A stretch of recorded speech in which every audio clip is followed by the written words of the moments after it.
Halo, Assalamualaikum. Perkenalkan, saya Dina Zahra dari Prodi S1 Akuntansi.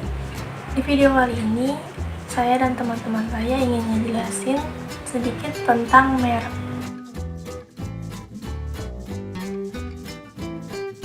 Mungkin sebutan merek sudah tidak asing lagi di telinga kita. Mulai dari bangun tidur, kita bisa menemukan berbagai jenis merek. Contohnya yaitu di kamar mandi. Ada merek Pepsodent untuk produk pasta gigi dan sabun atau sampo, merek Lifebuoy, atau bahkan merek yang lainnya.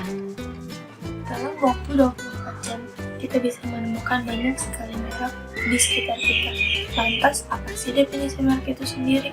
Nah, definisi merek itu adalah tanda berupa gambar, nama, kartu, huruf-huruf, angka-angka, susunan gambar, atau kombinasi dari unsur-unsur tersebut untuk membedakan barang atau jasa yang diproduksi oleh orang atau badan hukum dalam kegiatan perdagangannya. Assalamualaikum warahmatullahi wabarakatuh. Perkenalkan, nama saya Slamet Riyadi. Saya dari program akuntansi S1. Saya di sini akan menyebutkan ciri-ciri dari merek. Ciri-ciri dari merek yang pertama adalah sebagai tanda untuk membedakan hasil produksi yang dihasilkan dari seseorang atau dari beberapa orang. Yang kedua, sebagai alat promosi. Sehingga ketika kita mempromosikan barang tersebut cukup dengan menyebutkan mereknya saja.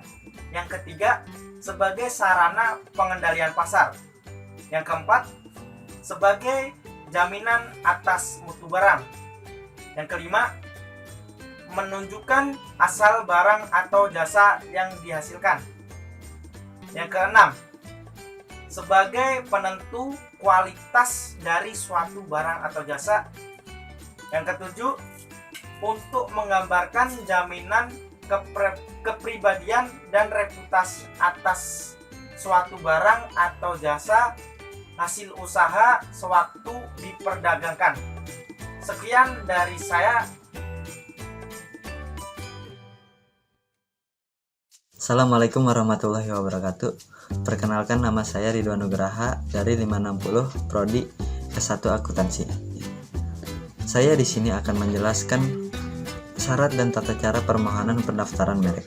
Permohonan pendaftaran merek diajukan oleh pemohon atau kuasanya kepada Menteri Hukum dan HAM secara elektronik atau non-elektronik.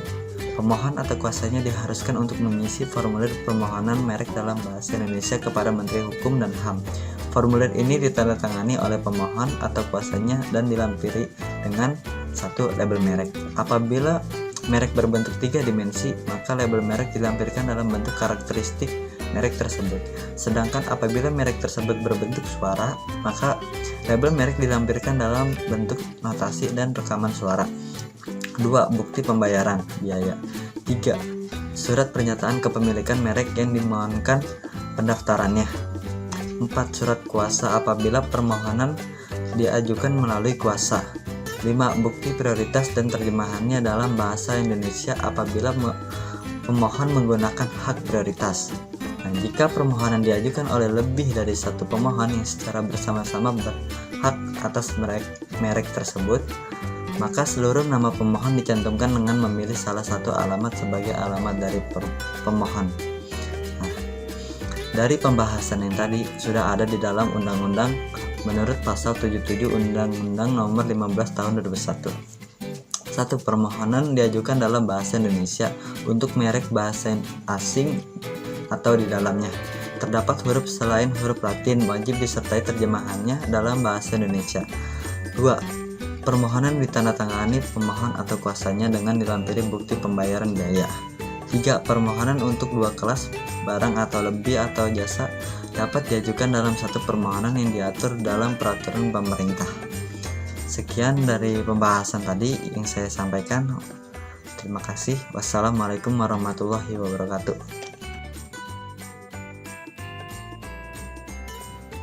Halo guys, perkenalkan nama saya Betty Ligule dari 560 Prodi Sarjana Akuntansi. Saya akan membahas mengenai penolakan permohonan pendaftaran merek.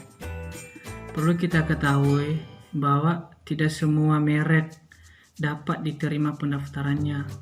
Menurut undang-undang dan indikasi geografis, terdapat dua hal yang menyebabkan suatu merek tidak diterima pendaftarannya, yaitu karena merek tersebut tidak dapat didaftarkan atau merek tersebut ditolak.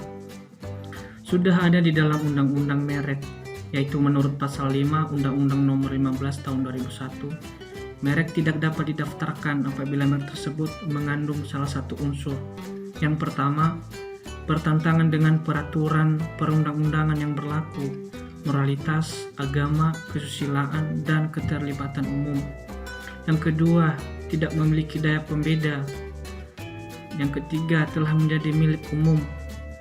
Dan yang keempat, merupakan keterangan atau berkaitan dengan barang atau jasa yang dimohonkan pendaftarannya.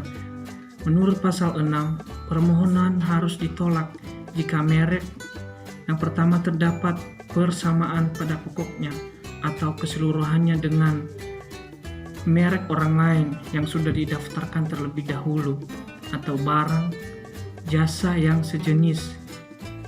Merek yang sudah terkenal milik pihak lain atau barang dan jasa sejenis dan indikasi geografis yang sudah terkenal.